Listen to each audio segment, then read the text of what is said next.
అందరికీ నమస్కారం. నా పేరు భార్గవ్. ఈరోజు కార్యక్రమంలో మనం 2 విషయాల గురించి చర్చిద్దాం. ఒకటి, ఆంధ్రప్రదేశ్ ప్రభుత్వం ఆగస్టు 15 నుంచి మహిళలకు ఉచిత బస్సును ప్రవేశపెట్టబోతోంది. అయితే దీనికి సంబంధించి చాలామంది ఇప్పటికే ఈ ఉచితాల వలన రాష్ట్ర ఆర్థిక పరిస్థితి చాలా ఇబ్బందుల్లోకి వెళ్ళిపోతుంది. ఆ మాటకొస్తే దేశంలో కూడా ఇలాంటి ఉచిత పథకాలు ప్రవేశపెట్టకూడదు అని ఒక ఒపీనియన్ చెప్తూ ఉన్నారు. అయితే ఈ విషయాన్ని మనం కాస్త ఆర్థిక కోణం నుంచి అంటే ఎకనామిక్స్ పర్స్పెక్టివ్ నుంచి మనం డిస్కస్ చేద్దాం. అసలు ఉచితాలు అవసరమా? ఉచితాలు ఎందుకు ప్రభుత్వాలు ప్రవేశపెడతాయి? దీని వెనక కథా కమిషన్ ఏంటో మనం చర్చిద్దాం. ఇక రెండో టాపిక్ వచ్చి షబాజ్ షరీఫ్, ఎవరైతే పాకిస్తాన్ ప్రధానమంత్రి ఉన్నారో ఆయన ఒక ఓపెన్ స్టేట్మెంట్ ఇవ్వడం జరిగింది. అదేమిటి అంటే, భారత్తో మాకు పోరాడే శక్తి లేదు, భారత్తో పోరాడే శక్తి నశించింది, మా స్థావరాలన్నిటినీ సైనిక స్థావరాలన్నింటినీ కూడా ప్రిసైజ్ అటాక్స్ చేసి మొత్తం ధ్వంసం చేసింది అని చెప్పి ఆయన ఓపెన్గా స్టేట్మెంట్ ఇవ్వడం జరిగింది. సో ఈ రెండు అంశాల మీద మనం ఈరోజు చర్చిద్దాం. ఒకటి, ముందుగా ఉచితాల గురించి మాట్లాడదాం.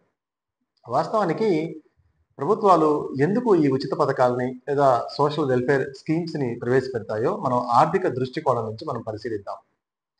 వాస్తవానికి ఏ దేశంలోనైనా, ఏ రాష్ట్రంలోనైనా, జనాభా ఉన్న ప్రాంతాల్లో ఎక్కడైనా కూడా ఆర్థిక అసమానతలు అనేవి సహజం. అంటే ధనిక, అదేవిధంగా పేదలు, ఈ ఇద్దరు కూడా ఆర్థిక అసమానతలు ఎప్పుడు కూడా ఉంటాయి. తక్కడిలో వేస్తే ధనికులు ఇలా ఉంటే పేదవారు ఎప్పుడు ఇలా ఉంటారు. సో ఈ రెండు అసమానతలు అనేవి ఒక ఆంధ్ర రాష్ట్రంలోనూ లేకపోతే ఒక భారతదేశంలోనే కాదు, ప్రపంచం అన్ని దేశాలలో, ఈవెన్ డెవలప్డ్ కంట్రీస్లో కూడా ఉంది. అయితే దీనిని అధిగమించడానికి అంటే పేదవాళ్ల స్థాయి పేదవాళ్లగానే ఉంచకూడదు అని భారత రాజ్యాంగం చెప్తుంది. Right to life and right to equality గురించి మాట్లాడుతూ ఉంటుంది మన భారత రాజ్యాంగం. అంటే భారతదేశం గురించి మనం మాట్లాడాల్సి వస్తే, భారతదేశంలో పుట్టిన ప్రతి వాడికి జీవించే హక్కు ఉంది, అదేవిధంగా ఆహార భద్రత ఉంది, అదేవిధంగా ఈక్వల్ రైట్స్, ఎవరు కూడా ఎక్కువ కాదు, కాన్స్టిట్యూషన్ ముందు ఏ వ్యక్తి తక్కువ కాదు, all are equal before law, ఇది భారత రాజ్యాంగం చెప్తుంది. కాబట్టి మరి బతికే హక్కుని భారత రాజ్యాంగం కల్పిస్తుంది. కాబట్టి పేదవారు ఎవరైతే ఉన్నారో వారి జీవన ప్రమాణాలు మెరుగుపరచడానికి, ఏ వాటిల్లో మెరుగుపరచడానికి, విద్య, వైద్యం, ఆరోగ్యం ఇలాంటి వాటిల్లో తక్షణ అవసరాలను వారికి అందించడానికి, అదేవిధంగా ఆయా రంగాలలో వారి అభివృద్ధిని తీసుకురావడానికి ప్రభుత్వం ఎప్పుడు దోహదం చేస్తూ ఉంటుంది. ఎందుకు అని అంటే అది రాజ్యాంగం నిర్దేశించింది కాబట్టి. సో ఇప్పుడు ధనికులకి ఎలాగో ప్రభుత్వం నుంచి సహకారం అవసరం లేదు. ఎందుకు అని అంటే విద్యలో కానీ, వైద్యం కానీ, లేకపోతే వారికి ఏ రంగాల్లో చూసినా వారు సెల్ఫ్ మేడ్గా ఉంటారు. సో ప్రభుత్వాల దగ్గర నుంచి వాళ్ళు ఆశించేది ఉండదు. కానీ పేదలు అలా కాదు కదా. పేదలకి చదువుకోవాలన్నా, లేదు వైద్యం చేయించుకోవాలన్నా, లేదు ఏదన్నా మనం పంట పండించాలన్నా, ఇవన్నీ కూడా ప్రభుత్వం మీద ఆధారపడాల్సిన పరిస్థితి.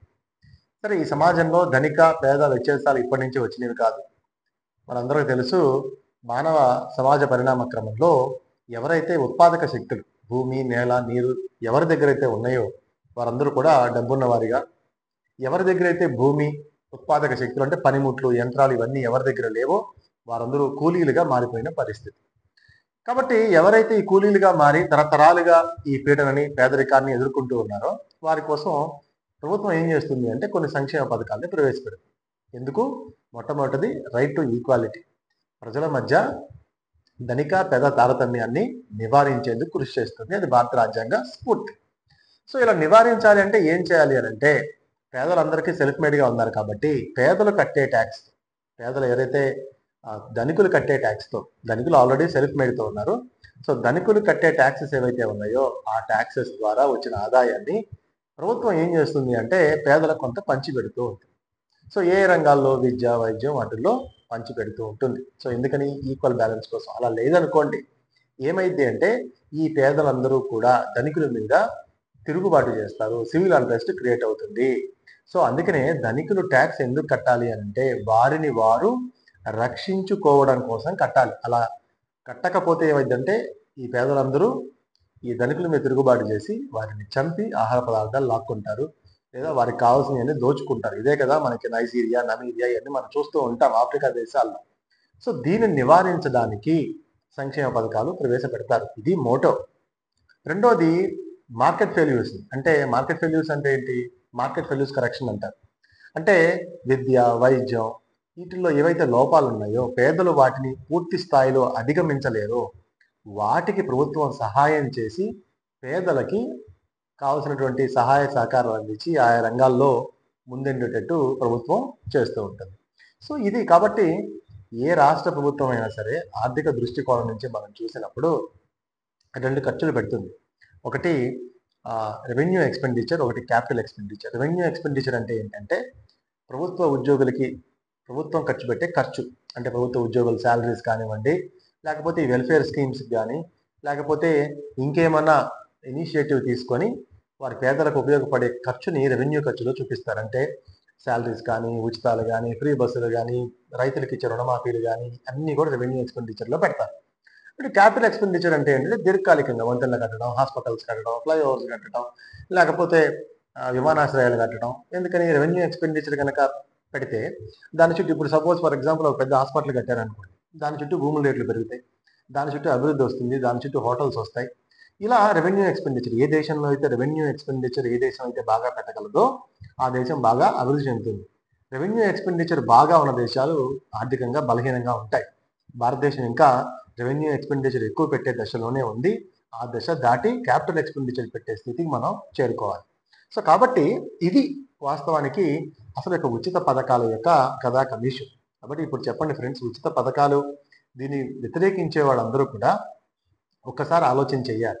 పేదవాడి చేతిలో డబ్బు లేదనుకోండి, అప్పుడు వాడి కన్జ్యూమింగ్ కెపాసిటీ తగ్గిపోతుంది. ఇప్పుడు సమాజంలో 100 మంది జనం, ఒక 100 పీపుల్ని క్రైటీరియాగా తీసుకుంటే 90 మంది పేద మధ్యతరగతి వారు ఉంటారు, 10% మాత్రమే ధనికులు ఉంటారు.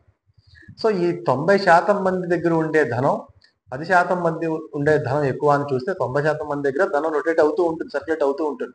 ఎందుకంటే ఈ 10% మంది ధనాన్ని సంపాదించి పోగు చేసి ఇన్వెస్ట్మెంట్లు చేస్తారు, నేలల మీద వాటి మీద ఇన్వెస్ట్మెంట్ చేసి స్టాక్ చేస్తారు.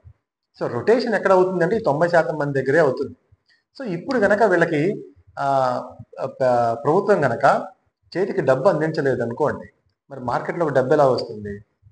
సో మార్కెట్లోకి డబ్బు రావాలంటే పేద మధ్యతరగతి ప్రజల దగ్గర డబ్బు ఉండాలి అంటే వీళ్ళు చేసుకుంటూ పని చేసుకుంటూ సంపాదించిన ధనంతో పాటు ప్రభుత్వం కూడా ఇంకొంచెం ధనం గనక ఇవ్వగలిగితే, వారికి కావాల్సిన వస్తువులు కొనగలిగితే అప్పుడు పర్చేసింగ్ కెపాసిటీ, కన్స్యూమింగ్ కెపాసిటీ పెరుగుతుంది. సో ఎప్పుడైతే ఈ కన్స్యూమింగ్ కెపాసిటీ పేద మధ్యతరగతి వర్గాల్లో పెరుగుతుందో వస్తువుకి డిమాండ్ పెరుగుతుంది. ఎప్పుడైతే వస్తువుకి డిమాండ్ పెరుగుతుందో ఆటోమేటిక్గా సప్లై అండ్ ప్రొడక్షన్ పెరుగుతుంది. సప్లై అండ్ ప్రొడక్షన్ పెరిగితే మనకి ఉపాధి అవకాశాలన్నీ కల్పిస్తాయి. ఇంకా ప్రొడక్షన్ పెరిగి సర్ప్లస్ అయితే మనం ఎక్స్పోర్ట్ కూడా చేయొచ్చు. ఎక్స్పోర్ట్ చేస్తే విదేశీ మారక ద్రవ్యం వస్తుంది. విదేశీ మారక ద్రవ్యం వస్తే మన ఖజానా, మన దేశం బాగుపడుతుంది. ఇది దీని పూర్తి చరిత్ర. కాబట్టి ఏదో ఉచితాలు ఇచ్చేస్తున్నారు అని చాలా చీప్గా మాట్లాడుతూ ఉంటారు. ఉచితాలు లేకపోతే, ఉచితాలు ఒక మోతాదు వరకు, మరి పరిద్దాటి ఉండకూడదు. ఎందుకంటే రెవెన్యూ ఎక్స్పెండిచర్ మీద ఖర్చు పెట్టకపోతే మరి ఇబ్బంది కదా. కాబట్టి ఒక మోతాదు వరకు ఖచ్చితంగా ఇవ్వాల్సిందే. ఇవ్వలేకపోతే సంక్షేమ రాజ్య స్థాపన జరగదు. ఇది రాజ్యాంగ స్ఫూర్తికి విరుద్ధం. ఇది క్లుప్తంగా.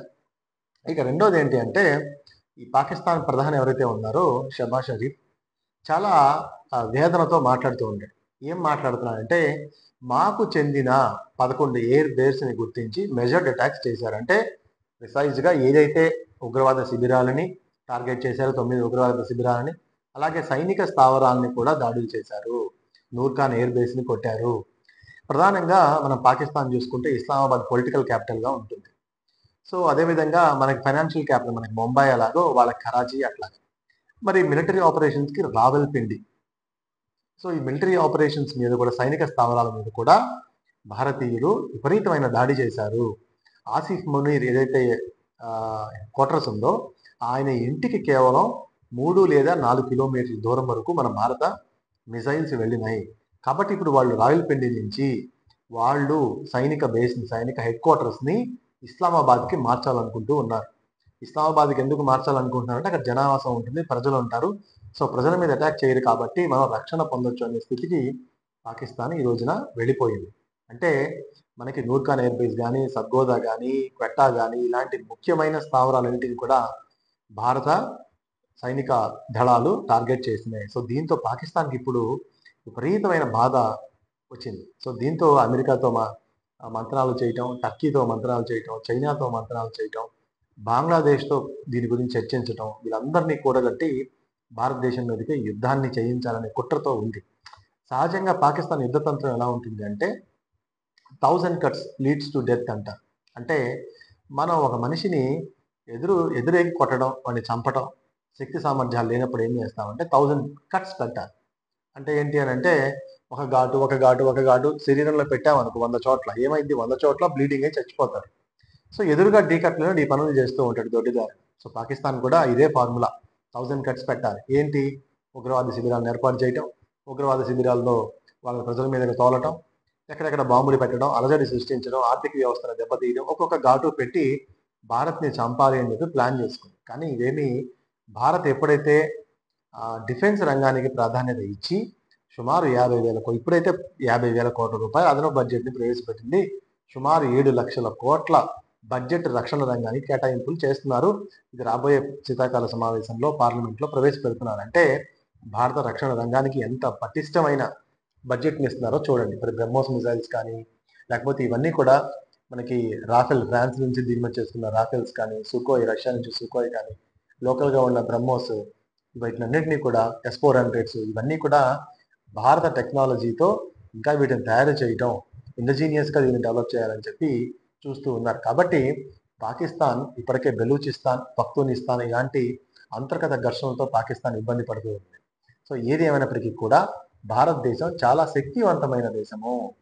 డిఫెన్స్లో కానీ, ఎకానమీలో కానీ, లేకపోతే ఒక ఇష్యూ వచ్చినప్పుడు హ్యాండిల్ చేయటం కానీ చాలా కష్టం భారత్తో అని చెప్పి చెప్తూ ఉన్నారు. ఎందుకంటే వాస్తవానికి హిందువులు ముస్లింల మధ్య గొడవ పెట్టాలని చూశారు.